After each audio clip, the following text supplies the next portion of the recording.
मोअज़्ज़ज़ ख़वातीन व हज़रात, मुतवज्जे हों। अगर आप वाकई sao पाउलो जा रहे हैं तो आपको मुबारक हो, आप बिल्कुल सही फ़्लाइट में हैं। अगर आप sao पाउलो नहीं जा रहे तो अफसोस के साथ आपकी ख्वारी में बहुत इजाफा होने वाला है। दौरान फ़्लाइट किसी से कोई चीज़ लेकर मत खाएं, अपना हाथ खिड़की से बाहर मत निकालें और ना ही बाथरूम में छुपकर सिगरेट पिएं। Don't be naughty while you potty. थोड़ी ही देर में आपको एक डब्बा दिया जाएगा जिसमें खाने जैसा कुछ होगा, चुप करके खा लें और याद रखें कि आप जहाज़ में हैं, बंदूखान के रेस्टोरेंट में नहीं। फ़्लाइट से उतरते वक्त अपना सामान अच्छी तरह चेक कर लें और अगर आप कुछ भूल जाएं तो फिक्र मत करें, आपकी भूली हुई चीज़ें हम आपस में बराबर बराबर तकसीम कर लेंगे। बस एक मेहरबानी करें, अपने बीवी बच्चे भूल कर मत जाएं। आपकी सामने वाली सीट में एक सेफ्टी मैनुअल पड़ा है। वैसे तो उसका कोई ख़ास काम नहीं है, लेकिन गर्मी लगने की सूरत में उसका पंखा बहुत अच्छा बनता है। तो ये थी हमारे जहाज़ की मज़ाहिया अनाउंसमेंट। अगर आपको मजाक पसंद नहीं है तो हमारे जहाज़ के 4 एग्ज़िट हैं, आप कोई सा भी ले सकते हैं। शुक्रिया। 16 घंटे की फ़्लाइट है, टाइम ऐसे ही पास होना था। खैर, अभी तो शुरुआत है, आगे आगे देखें होता है क्या। सफ़र का आगाज़ तो बहुत ज़बरदस्त हुआ। सबसे पहले नाश्ता, और नाश्ते में भी मज़ेदार गर्मा गर्म पराठा और साथ चटपटे आलू। वाह, मज़ा आ गया। कतर एयरवेज़ वाकई में बेस्ट एयरलाइन। नाश्ता करने के बाद बड़ी ज़बरदस्त नींद आई। अभी मैं ब्राज़ील के ख्वाबों में जाने ही लगा था कि यार हद है। वैसे सही प्रॉपर थका दिया उसने ना, उससे में आके। चलो भाई, इंटरटेनमेंट बॉक्स चेक करते हैं। चेरनोबिल। पहले तो मैं बहुत खुश हुआ। मैंने कहा यार, ये तो हाईली रेटेड टीवी शो है और आज मेरे पास टाइम भी है, आज तो पूरा सीज़न ख़त्म कर देना है। लेकिन ये आखिर डिप्रेसिंग टीवी शो है। एक दफ़ा जो आग लगती है बुझने का नाम ही नहीं लेती। नहीं भाई, कुछ और ट्राई करना पड़ेगा। फिर मैंने कहा चलो लायन किंग देखते हैं। लाइट सी मूवी है, अच्छा टाइम पास हो जाएगा। लेकिन ये सीन देख के तो मेरे आंखों में आंसू आ गए। मेरा ख्याल से हॉलीवुड की हिस्ट्री का सबसे दर्दनाक सीन है। बेचारा सिम्बा। इसके बाद मैंने डिसाइड किया कि अब मूवी नहीं देखनी, नेशनल ज्योग्राफिक से ही कुछ देख लेते हैं।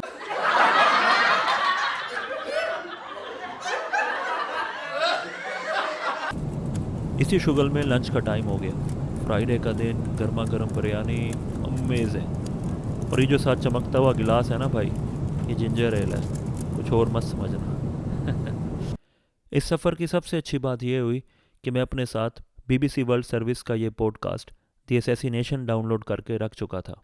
ये पॉडकास्ट ओवन बेनेट जोन्स ने बनाया है, जो कि एक मशहूर अवार्ड विनिंग जर्नलिस्ट हैं और BBC के लिए पाकिस्तान में फ़ॉरेन करस्पॉन्डेंट भी रह चुके हैं। इस पॉडकास्ट के 10 एपिसोड हैं, जिसमें उन्होंने बेनज़ीर के कत्ल से मुतल्लिक अपनी 10 साल की इन्वेस्टिगेशन शेयर की है। ये पॉडकास्ट न सिर्फ बेनज़ीर के कत्ल से मुतल्लिक अहम इंफॉर्मेशन देता है, बल्कि ये पाकिस्तान की सियासत को समझने के लिए भी बहुत अहम है।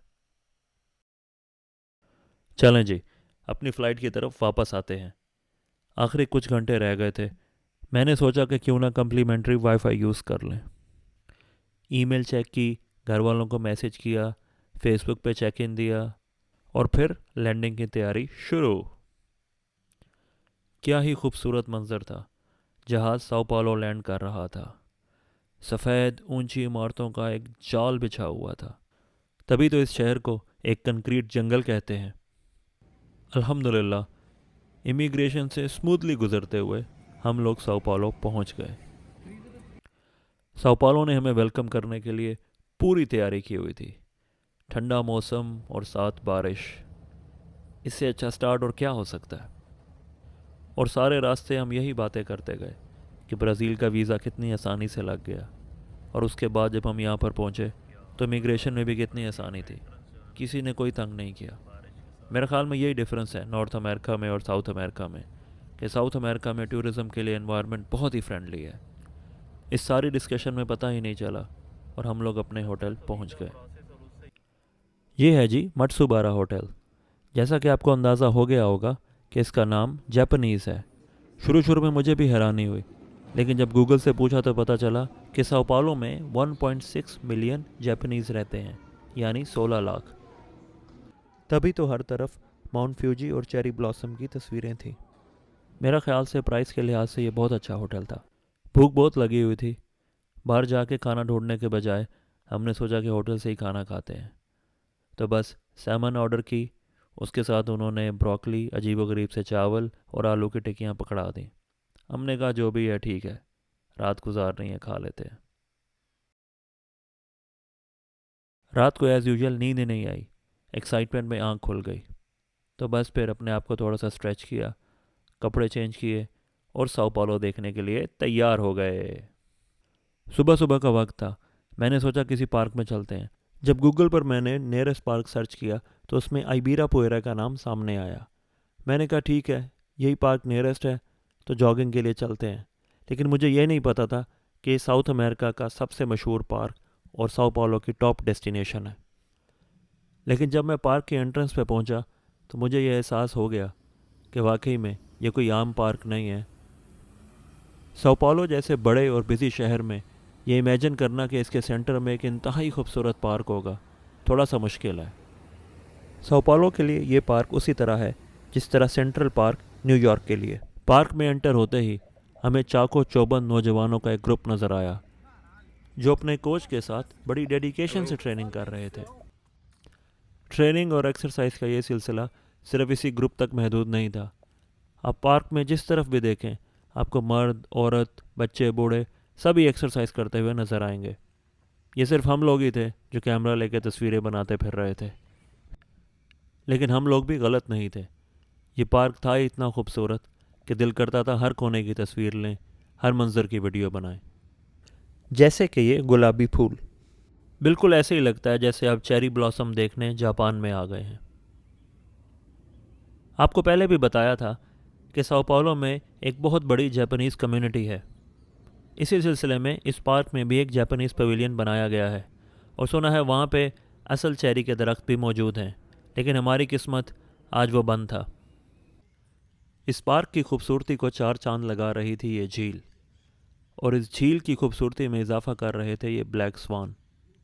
जी हाँ, ब्लैक स्वान, क्योंकि मोस्टली स्वान वाइट कलर के होते हैं, इसलिए ब्लैक स्वान ढूंढना बहुत ही मुश्किल है।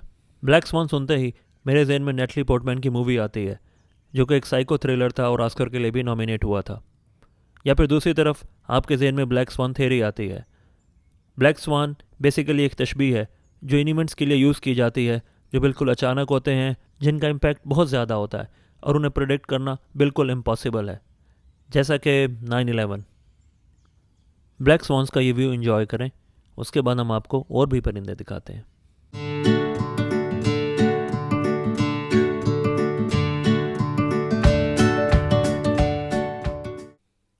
ये है जी पाइड बिल्ड ग्रीप्स, बेसिकली बतख, और ये है ग्रेट ईग्रेट, बहुत ही खूबसूरत परिंदा है। और ये है गेम ऑफ थ्रोन्स का 3-आइड रेवन। पहले मैं भी यही समझा था, लेकिन ये ब्लैक वल्चर्स हैं। और ये है जी हमारा blonde crested woody woodpecker. Park में चलते हुए मैं यही सोच रहा था कि कौन सी ऐसी जगह है जहाँ से एक पोस्ट कार्ड टाइप पिक्चर ली जाए, और फिर मेरी नज़र इस ब्रिज पर पड़ी। मेरा ख्याल से इस पूरे पार्क की बेस्ट लोकेशन है। इसमें एक तरफ तो आपको पूरा झील का व्यू नज़र आएगा और दूसरी तरफ आपको नज़र आएगी sao पाउलो की स्काईलाइन।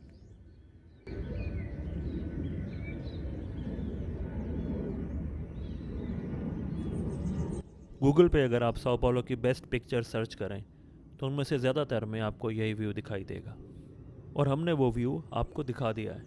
उसके बाद मैंने सोचा कि अपने इंस्टाग्राम के लिए भी पिक्चर्स लेते हैं। पिक्चर लेने के बाद हमने डिसाइड किया कि यहाँ पे एक वीलॉग भी बनना चाहिए। तो पेशे खिदमत है हमारा पहला वीलॉग, अनकट एडिशन। 1 2 3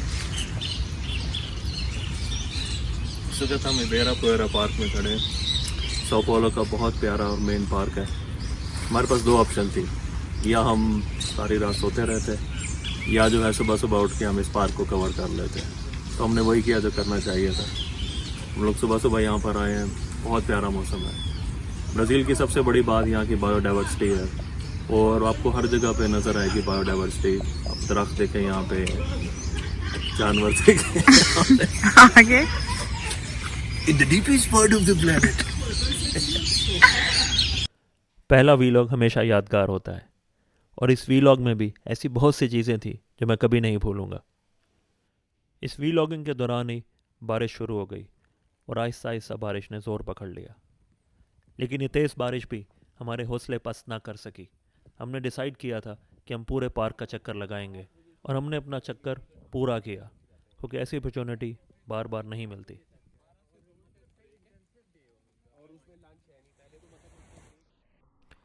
ये व्यू चेक करें। कोई बेवकूफ़ ही होगा जो ये व्यू छोड़ के घर जाएगा। और वो देखें, दूर से एक गोरा भागता हुआ आ रहा है। इतने रोमांटिक मौसम में भी इस इंसान पर फिटनेस का भूत सवार है। हमारे यहाँ नेशनल हॉलीडे हो तो हलवा पूड़ी मंगवाई जा रही है, नान चने आ रहे हैं, पायों के साथ नाश्ता हो रहा है। छुट्टी वाला दिन है, रिलैक्सेशन के लिए है। छुट्टी वाले दिन कौन एक्सरसाइज करता है भाई? मेरा ख्याल से एक कल्चरल इशू है। हमारे यहाँ फिटनेस और डाइट को इतनी इंपॉर्टेंस नहीं दी जाती। वैसे तो हम गोरों को बड़ा प्राउडली फॉलो करते हैं, लेकिन उनकी अच्छी आदतें हमने आज तक नहीं अपनाई। इन लोगों को एक्सरसाइज करता देखकर हमें तो बहुत डिप्रेशन हुई, और हमने फैसला किया कि वापस जाकर हम भी अपना लाइफस्टाइल रिव्यू करेंगे। पार्क के बाद हम सिटी की वाइब लेने के लिए साओ पाउलो की म्यूनिसिपल मार्केट में आ गए। वैसे तो ये इतनी सेफ नहीं समझी जाती, लेकिन क्योंकि हम लोग ग्रुप में ट्रैवल कर रहे थे, इसलिए हमने सोचा कि थोड़ा इस मार्केट को एक्सप्लोर करते हैं। पूरी मार्केट फेक ब्रांड्स के कपड़ों और जूतों से भरी हुई थी। हमने भी यहाँ से एक फेक रेबैन लेने की कोशिश की, लेकिन समझदार दोस्तों ने बताया कि इतनी कीमत में तो आप पाकिस्तान से 5 ब्रांडेड सनग्लासेस खरीद सकते हैं। आए अब हम आपको साओ पाउलो के बारे में कुछ इंटरेस्टिंग फैक्ट्स बताते हैं। साओ पाउलो की टोटल पॉपुलेशन 12 मिलियन है, और आबादी के लिहाज से ये दुनिया का 13वां बड़ा मुल्क है। साओ पाउलो को ब्राज़ील का गैस्ट्रोनॉमिक कैपिटल भी कहा जाता है, जिसका मतलब ये है कि यहाँ पे खानों और खाने वालों की बहुत बड़ी तादाद मौजूद है। दुनिया के 5 स्टार होटल्स हों या छोटे छोटे एथनिक रेस्टोरेंट्स, यहाँ पे आपको सब कुछ मिलेगा। क्योंकि यहाँ पे जापानीज़, लेबनीज़ और इटालियन कम्युनिटी की बहुत बड़ी तादाद मौजूद है, इसलिए यहाँ खाने पीने की बहुत वैरायटी है।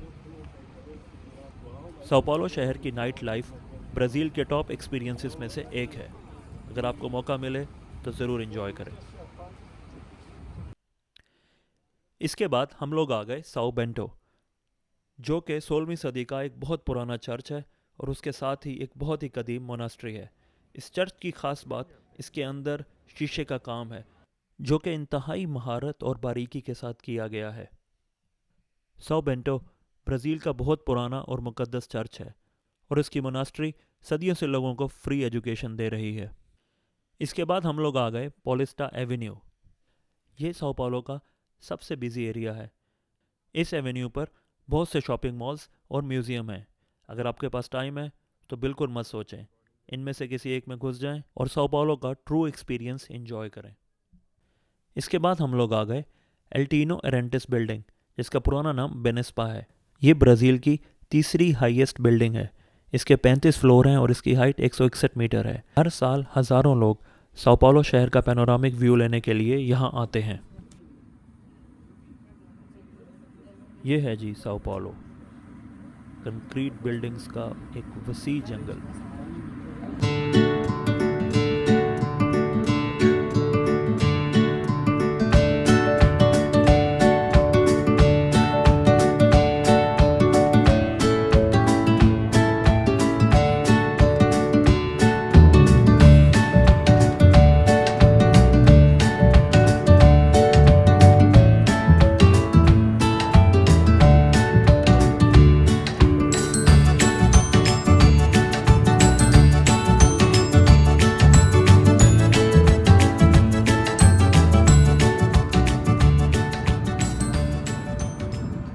ये बिल्डिंग पहले एक बैंक था, लेकिन 2011 में इसे साओ पाउलो की स्टेट ने एक कल्चरल हेरिटेज साइट बना दिया।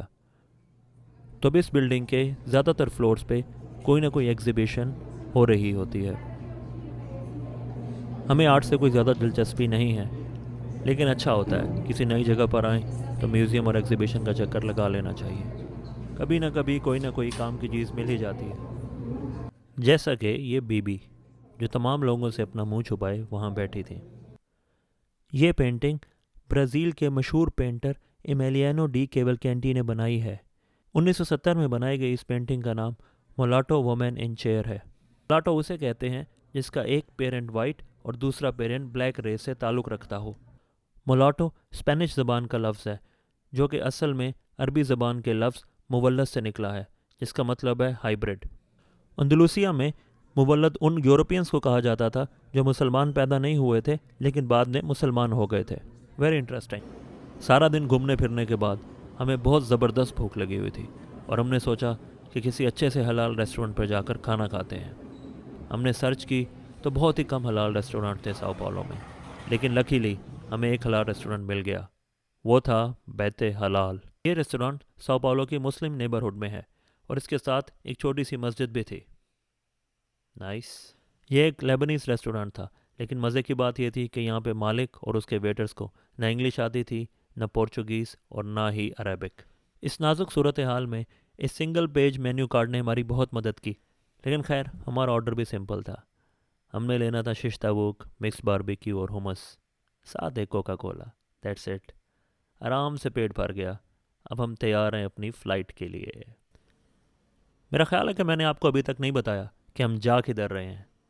हम जा रहे हैं फोस डी इग्वाज़ू, जो कि एक रिज़ॉर्ट टाउन है ब्राज़ील की, बल्कि पूरी दुनिया की सबसे बड़ी वाटरफॉल के इर्द गिर्द। वैसे तो ये मिडनाइट फ़्लाइट लेओवर के साथ बहुत ही बुरी थी, लेकिन बुकिंग करते हुए ये सबसे चीपर ऑप्शन थी और हमारा जज्बा भी बहुत बुलंद था। रात की फ़्लाइट्स की यही सबसे अच्छी बात है कि सोते जागते में आपको पता ही नहीं चलता, आपकी मंजिल आ जाती है। और जब मंजिल मॉडर्न दुनिया का एक हसीन अजूबा हो तो ऐसी छोटी छोटी बातों से परेशानी नहीं होती। बस अब यही इंतज़ार था कि जल्दी से किसी तरह होटल पहुंचकर सो जाएं और सुबह सुबह उठकर इग्वाज़ू फॉल्स की तरफ रवाना हों।